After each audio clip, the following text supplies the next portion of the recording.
of respect. Because if you ask if she is there 3 times and knock, you might anger her. She might choose to reveal herself, grab you, and flush you down the toilet, down to the fiery pits of hell. Hanako-san giggled as she waited for her classmates to burst into the bathroom at any moment. It was her turn to be sought. She was in a cheerful mood that afternoon. After all, she was finally starting to fit in after being ridiculed for months. No one trusted her after her parents were labeled as traitors for protesting against the war. She didn't believe it though. To her, it was simply a rumor. Her parents told her that they were going on a trip, and she had faith that they would soon return and pick her up from school. The adults knew the truth, but didn't have the heart to tell her that her parents were thrown in jail and killed for their crimes. That's how Hanako-san ended up in this orphanage. She yawned. The sun was starting to set, and an hour had gone by. No footsteps, no tiny voices calling out her name. And Hanako-san realized her classmates weren't looking for her. She sighed, crawled out of her hiding spot, and was about to open the bathroom door when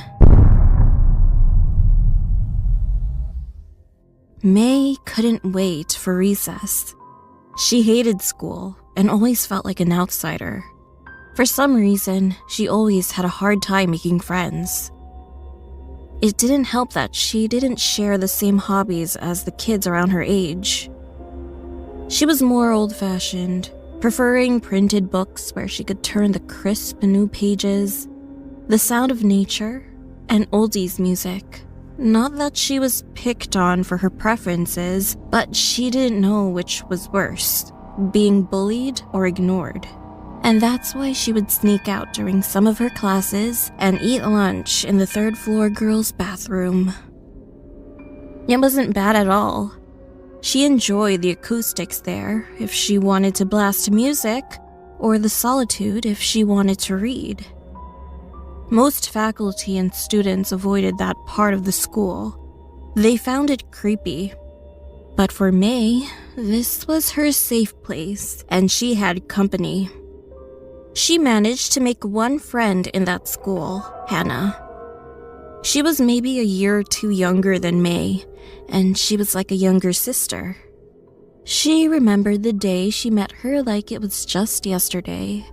After not doing so well on her math test, May headed to the bathroom for some peace and quiet. As she entered the room, she heard a little girl crying and saw Hannah sitting inside the 3rd stall, wiping away her tears. May calmed her down, and from that day on, the 2 girls met up and hung out there almost every day. Hannah didn't speak though, and May didn't bother asking her questions about school.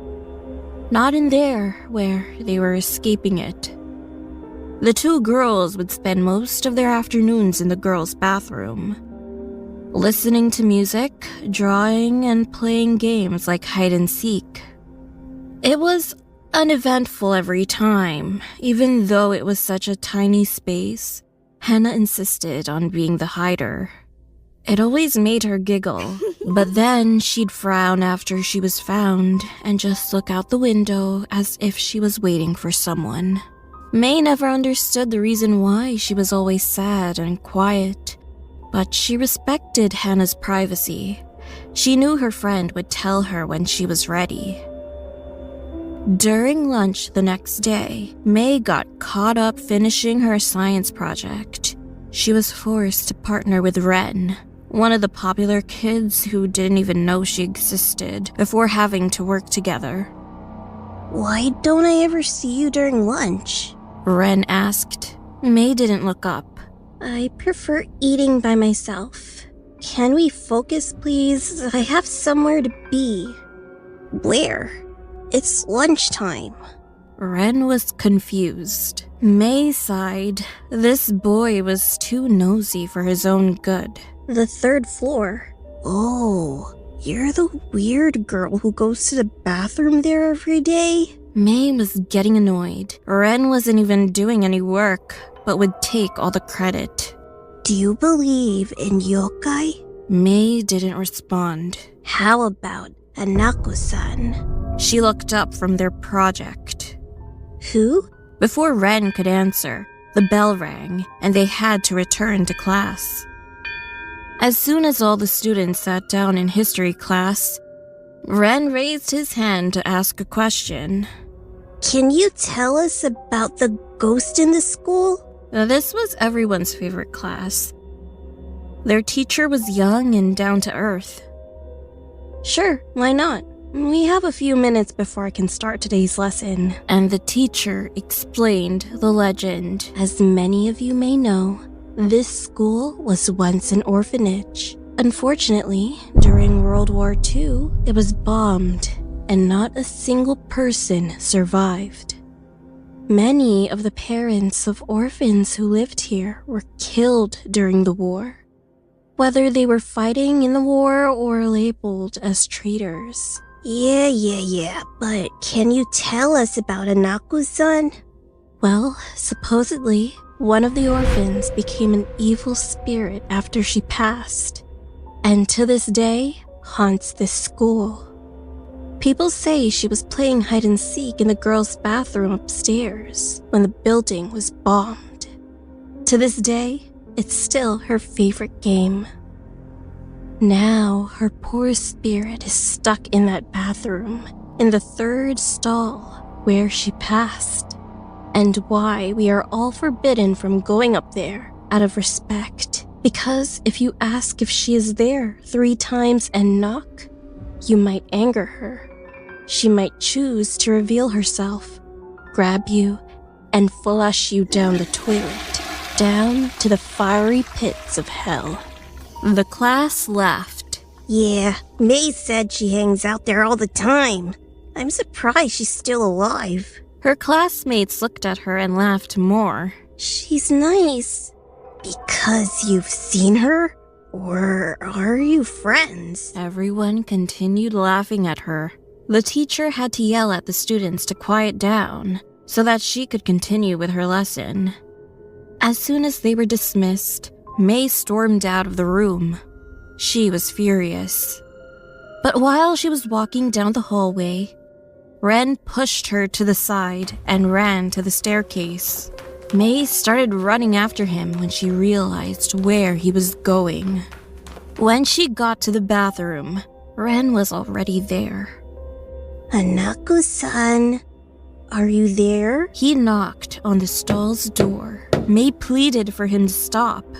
Hanako-san, are you there? He knocked again. No response.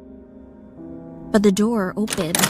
Hanako-san wasn't there. Ren shrugged his shoulders and entered the stall. Then he sat on the toilet and started passing gas. May was mortified, and she tried to pull him off the toilet, but he wouldn't budge. Ren just laughed, finished doing business, flushed, and finally stood up. He continued making fun of May as he washed his hands. May had enough. Why don't you ask it one last time? May dared. Hanako-san, are you there? Ren knocked again. The lights started flickering. Ren was confused. How did you do that? They watched as the door opened on its own. Then there was a gurgling sound coming from the toilet. The two of them just stared at it as it started shaking. And then they heard a tiny voice. I am here. You found me. Out of nowhere, a long, bloody hand popped out of the toilet, reaching out until it could grab the boy's legs before he could escape and pull him into the toilet. Ren screamed and cried as he whirled around in the dirty water. Then he was flushed down, followed by dead silence. Slowly, Hanako-san's head emerged from the toilet. She got out. May was amazed and terrified at the same time. Hanako-san and May just stared at each other for a moment. Her friends still looked the same, but now she understood her better. Then Hanako-san smiled, and the two pals laughed.